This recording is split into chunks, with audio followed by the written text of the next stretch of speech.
Bienvenidos a esta exploración en profundidad.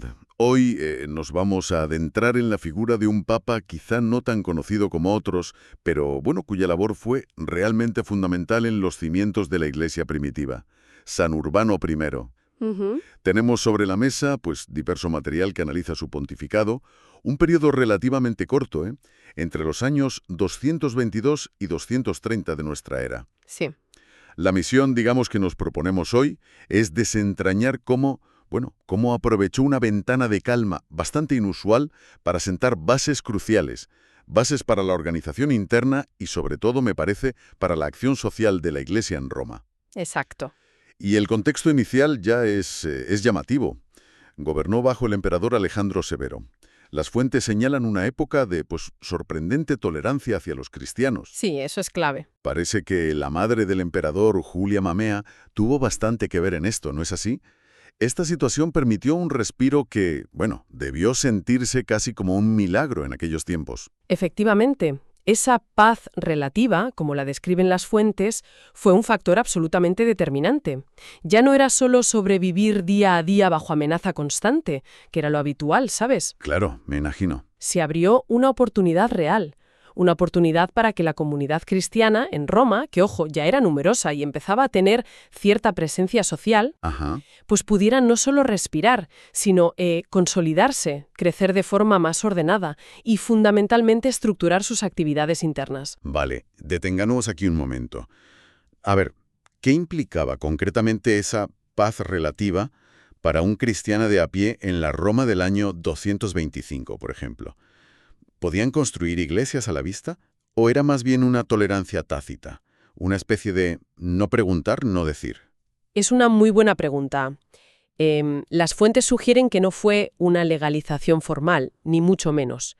El cristianismo seguía siendo técnicamente ilícito. Ah, vale. Pero la aplicación de las leyes persecutorias, pues se relajó significativamente bajo Alejandro Severo. ¿Qué significaba? Pues que las reuniones litúrgicas, aunque probablemente todavía discretas, quizás en domus ecclesiae, casas particulares adaptadas, se podían celebrar con menor temor. Menos miedo a redadas o denuncias. Exacto. Menos temor a redadas masivas o denuncias sistemáticas. Significaba que los líderes cristianos, como el propio Urbano, podían moverse con algo más de libertad. Podían coordinar actividades sin esa necesidad de una clandestinidad tan estricta como en épocas anteriores o, posteriores. Entiendo. O sea, menos presión en el día a día. Y eso, claro, libera energía y recursos para otras cosas. Justo. Y esa otra cosa fundamental fue la organización de la caridad. Hay que pensar que la persecución constante te obliga a centrarte en la supervivencia inmediata, ¿no?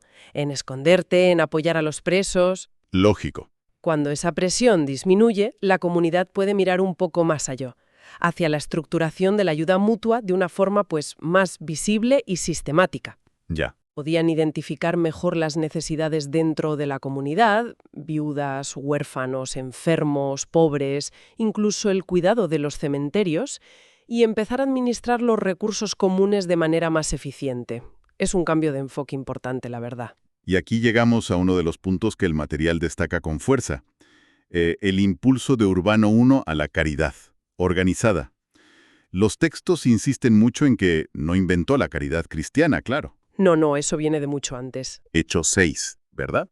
Con la institución de los diáconos, precisamente para gestionar la ayuda a las viudas. Exacto. Pero entonces, ¿cuál fue la aportación específica de Urbano? Fue eso, pasar de la buena intención a la buena gestión. Exactamente, esa es la clave. La sistematización. Las fuentes apuntaban que Urbano I comprendió que la caridad, para ser realmente eficaz y sostenible en una comunidad que estaba creciendo, necesitaba organización. Claro. No bastaban los actos individuales de generosidad, aunque siguieran siendo, por supuesto, esenciales. Lo que parece destacar bajo su pontificado es el esfuerzo por centralizar y coordinar la recogida y, sobre todo, la distribución de las ofrendas de los fieles. Me resulta fascinante imaginar cómo funcionaría eso en la práctica. ¿Tenemos alguna pista en el material sobre la logística? Quiero decir, ¿había registros, almacenes, algo así? El material no entra en detalles logísticos tan específicos, que además serían muy difíciles de documentar 2000 después, claro. Ya, imagino. Pero sí subraya la idea de una red gestionada desde la autoridad central.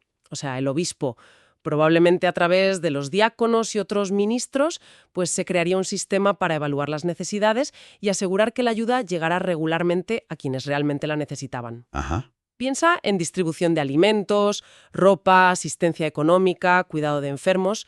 Roma era una ciudad enorme, con grandes bolsas de pobreza. Organizar esto requería métodos, sin duda. Y se menciona algo interesante sobre la financiación, que no existía el diezmo como tal, como lo entendemos luego, No exactamente. pero sí una fuerte conciencia de que los bienes eran en cierto sentido para el bien común. Las aportaciones eran voluntarias. ¿Cómo se fomentaba esa generosidad de forma tan efectiva? Ahí entra en juego la profunda convicción teológica y comunitaria. La idea de la koinonía, la comunión, no solo espiritual, sino también material, estaba muy arraigada. Ya veo. Las fuentes sugieren que la participación en la Eucaristía y la pertenencia a la comunidad llevaban implícito ese compromiso de solidaridad. No era tanto una obligación fiscal, digamos. No era un impuesto. No, era más bien una expresión natural de la fe compartida.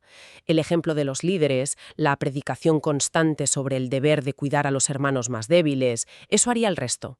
La generosidad se entendía como parte integral de ser cristiano. Entendido. Entonces, no es solo un acto piadoso individual, sino un sistema comunitario coordinado. Y esto nos lleva directamente al papel del obispo de Roma en todo esto. Urbano I no solo como líder espiritual, sino como el gran gestor de esta empresa de caridad, por llamarlo de alguna manera. Podríamos decirlo así, sí, aunque con cuidado de no usar anacronismos. El material lo presenta como el administrador visible y el último responsable de esta red de caridad. Ajá. Y las implicaciones de esto para la figura del Papa, del obispo de Roma, son enormes. Van más allá de la simple gestión. ¿En qué sentido? ¿Cómo afectó esto a su autoridad o a la percepción que se tenía de él? Fundamentalmente, fortaleció su autoridad moral y espiritual de una manera muy concreta, muy tangible. A ver, Ser el garante de que las ayudas llegaban, de que los recursos se usaban correctamente para aliviar el sufrimiento.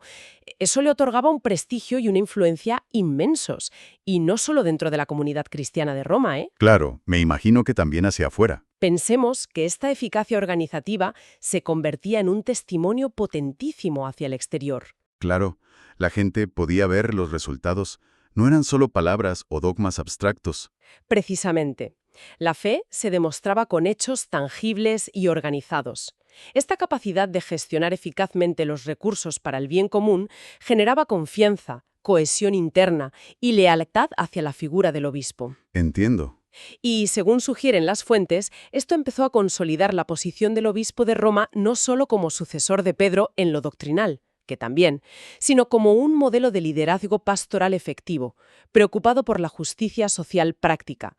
Su liderazgo espiritual se veía de alguna manera validado y reforzado por su capacidad administrativa al servicio de la comunidad. Es interesante cómo esa función administrativa, que hoy quizá veríamos como algo más secular, estaba tan intrínsecamente ligada al fortalecimiento de su rol espiritual y de la identidad misma de la Iglesia.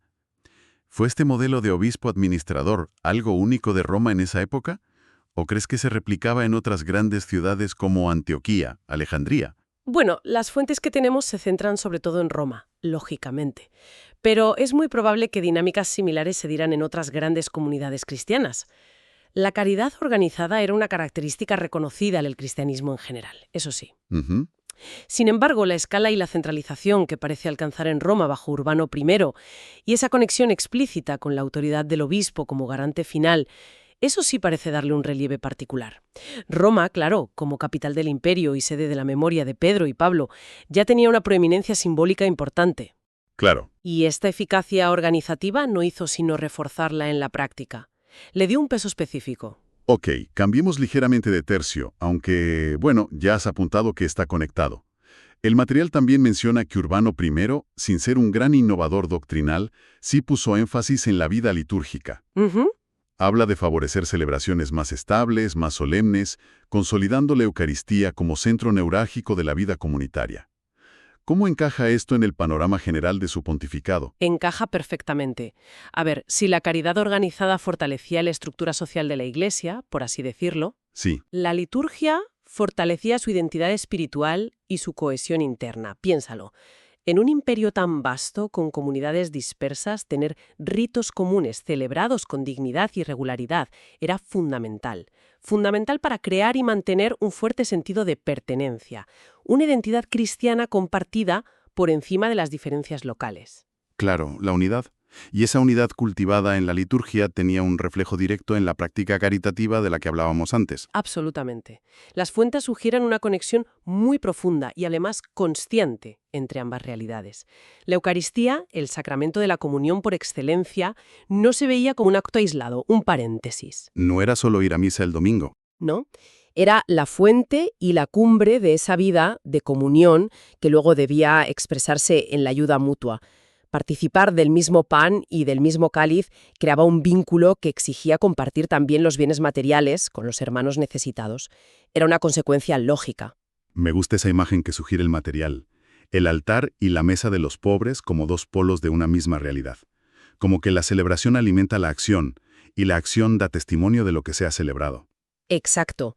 No eran dos compartimentos estancos, ni mucho menos. La liturgia inspiraba y motivaba la caridad, y la caridad organizada demostraba la autenticidad de la fe celebrada. Urbano I parece haber comprendido muy bien esta sinergia. Ajá. Fortalecer la liturgia era también fortalecer el compromiso social de la comunidad, y viceversa. Una comunidad unida en la oración y en el sacramento es, lógicamente, una comunidad más dispuesta a la solidaridad efectiva. La solemnidad y la estabilidad de la liturgia probablemente buscaban subrayar la seriedad y la profundidad de estos compromisos. Entonces, si intentamos destilar la esencia, el legado de San Urbano I, basándonos en todo esto que comentamos, ¿qué es lo que realmente perdura? El material apunta a varias claves, pero ¿cómo las resumirías tú de forma impactante? Creo que podemos identificar tres legados principales que se desprenden claramente del material que hemos visto. Primero, y quizás el más visible hacia el exterior, la consolidación de la caridad organizada como una marca de identidad del cristianismo. Ujú. Aquella famosa frase que se atribuía a los observadores paganos, mirad cómo se aman. Bueno, pues encontraba en esta estructura una prueba palpable y eficaz.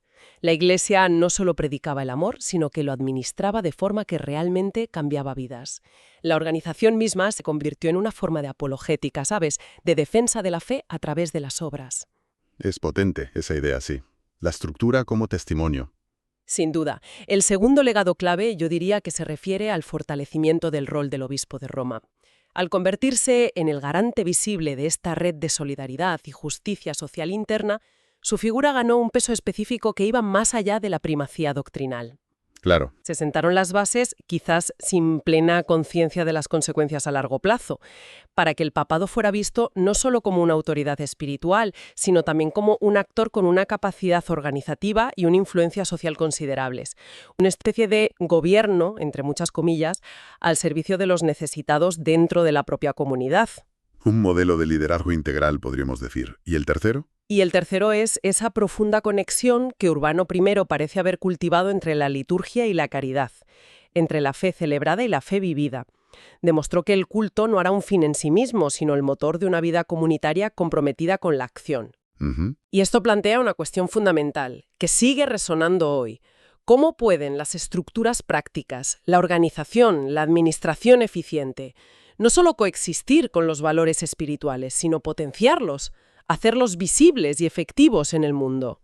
Urbano I parece haber sido un maestro en esta integración.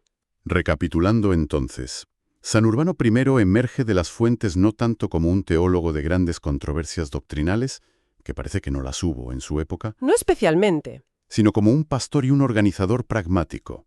Supo aprovechar un periodo de relativa calma para mirar hacia adentro, para fortalecer las estructuras internas de la Iglesia romana, especialmente en su dimensión caritativa y litúrgica.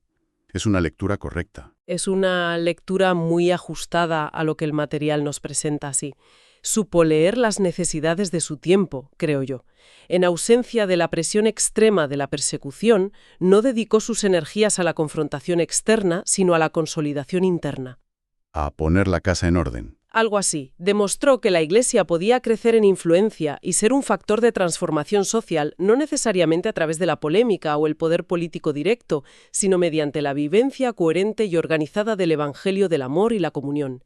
Es el poder, a menudo silencioso, pero tremendamente efectivo, de la estructura bien orientada al servicio de la misión. Una lección sobre la importancia de la fontanería interna, por decirlo de alguna manera coloquial. Sin una buena organización, a veces las mejores intenciones se quedan en nada. Podría decirse así, sí. La caridad, bien administrada, se convirtió en un lenguaje universal, comprensible incluso para quienes no compartían la fe cristiana. Era una demostración de credibilidad. Urbano I entendió que la coherencia entre el mensaje y la práctica organizada era clave para la vitalidad y el crecimiento de la Iglesia en una ciudad como Roma. Y esto, claro, inevitablemente nos lleva a una reflexión final. Vivimos en una época donde a menudo lo que más se valora es la visibilidad mediática, ¿no? La declaración impactante, la confrontación ideológica. Ujú. ¿Qué podríamos aprender hoy de ese enfoque de Urbano I? Un enfoque aparentemente más discreto, centrado en fortalecer la comunidad desde dentro, a través de la organización eficaz y la caridad práctica. Es una pregunta muy pertinente, la verdad. Quizás el legado de Urbano I nos recuerda que la solidez de las estructuras internas, la coherencia silenciosa entre lo que se cree, se celebra y se vive comunitariamente, puede generar un impacto social profundo y duradero, a veces mucho mayor que el ruido de las grandes polémicas o las declaraciones altisonantes. Ya. Nos invita a valorar la importancia de la organización paciente y del servicio concreto como verdaderos motores de cambio e influencia. Una idea sobre la que sin duda vale la pena seguir reflexionando.